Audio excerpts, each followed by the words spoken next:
ಇಷ್ಟು ತಿಳ್ಕೊಳ್ಳಿ ಸ್ನೇಹಿತರೆ, ಈ ಭರವಸೆ ಅನ್ನೋದಿದೆಯಲ್ಲ, ಇದು ಹೊರಗಡೆಯಿಂದ ಯಾರೋ ತಂದು ತುಂಬಿ ನಿಮ್ಮೊಳಗೆ ಪಡಿ ಮೂಡಿಸಿ ನಿಮ್ಮನ್ನು ಎತ್ತರಕ್ಕೆ ಏರಿಸುವಂಥ ಸಾಧನ ಆಗಲಿಕ್ಕೆ ಸಾಧ್ಯನೇ ಇಲ್ಲ. ಭರವಸೆ ನಿಮ್ಮೊಳಗೆ ನೀವೇ ಮೂಡಿಸಿಕೊಳ್ಳುವಂಥದ್ದು. ಇದಕ್ಕೆ ಒಂದು ಹೀಗೆ ಹೇಳಿದರೆ ಅರ್ಥ ಆಗಲಿಕ್ಕಿಲ್ಲ. ಪುಟ್ಟ ಉದಾಹರಣೆ ಕೊಡೋಣ.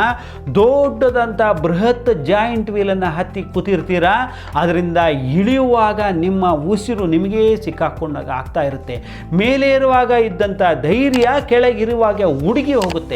ಒಂದು ಸರಿ ನಿಮ್ಮೊಳಗೆ ಅಯ್ಯೋ ಇದೆಲ್ಲ ವೀಲ್ ಒಂದಕ್ಕೊಂದು ಬೆಸ್ಕೊಂಡಿದೆ, ಏನಾದೀತು, ಬೆಲ್ಟನ್ನು ಕಟ್ಕೊಂಡಿದ್ದೀನಿ, ಯಾವುದೇ ಕಾರಣಕ್ಕೂ ಬೀಳಲಿಕ್ಕೆ ಸಾಧ್ಯ ಇಲ್ಲ ಅನ್ನುವಂಥ ಧೈರ್ಯವನ್ನು ಮನಸ್ಸನ್ನು ನಿಮ್ಮೊಳಗೆ ಮಾಡಿಕೊಂಡು ವಂಡರ್ಲಾವನ್ನು ಎಂಜಾಯ್ ಮಾಡಲಿಕ್ಕೆ ಹೊರಟಿರ್ತೀರಾ. ಆವಾಗ ತನ್ನಿಂತಾನೇ ಪ್ರತಿಯೊಂದು ಆಟವೂ ಸುಂದರವಾಗಿರುತ್ತೆ, ಮೋಜು ಅಂತಲಿಕ್ಕೆ ಶುರುವಾಗುತ್ತಲ್ಲ. ಈ ಭರವಸೆ ಅನ್ನುವಂಥದ್ದು ಹಾಗೆ ಜೀವನದಲ್ಲಿ ನಿಮ್ಮೊಳಗೆ ನೀವು ಒಮ್ಮೆ ಮೂಡಿಸ್ಕೊಂಡು ಬಿಟ್ಟರೆ ಬಂದಂಥ ಎಲ್ಲ ಸಮಸ್ಯೆಗಳನ್ನು ಎಂಜಾಯ್ ಮಾಡೋದಕ್ಕೆ ಕಲ್ತು ಬಿಡ್ತೀರಾ. ಅದು ಥ್ರಿಲ್ ಅನ್ನಿಸ್ಲಿಕ್ಕೆ ಸಾಧ್ಯ ಆಗುತ್ತೆ. Thank you very much.